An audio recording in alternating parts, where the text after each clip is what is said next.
I got a lot of support, but I also got a lot of eye roll emojis when I posted this. When I say an epidural shouldn't be your only plan for pain management, this is what I mean. I say this as somebody who's had 2 unmedicated births, and I have had an epidural that I absolutely loved and it worked perfectly. There are a lot of times that, one, you don't qualify for an epidural. If your platelets are too low, if you have an infection at the epidural site, certain types of body anatomy that makes it difficult. So for example, maybe severe scoliosis, or I don't know. I have really bad scoliosis. I actually wore a brace for 2 years, but it was not an issue for me. It's a misconception that they will only do an epidural at certain stages of labor, like certain centimeters dilated. That is not true. It can usually be done whenever, unless the baby is literally coming out of you and you cannot hold still long enough for them to be able to put it in safely.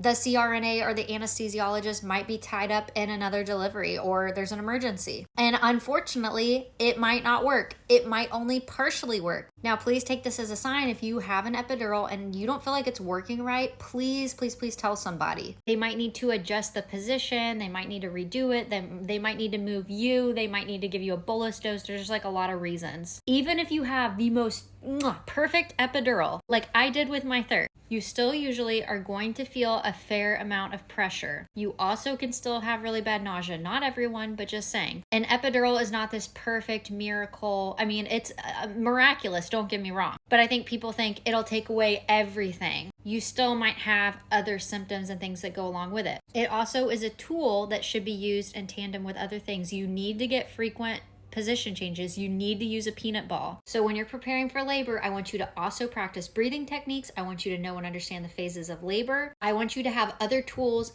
in your tool belt at your disposal. Hip squeezes, sacral pressure, different positions to try, how to use water as a pain relief tool. Because I tell you what, even though I had the most beautiful unicorn perfect epidural, I was still utilizing my breathing techniques and other coping mechanisms, especially towards the end.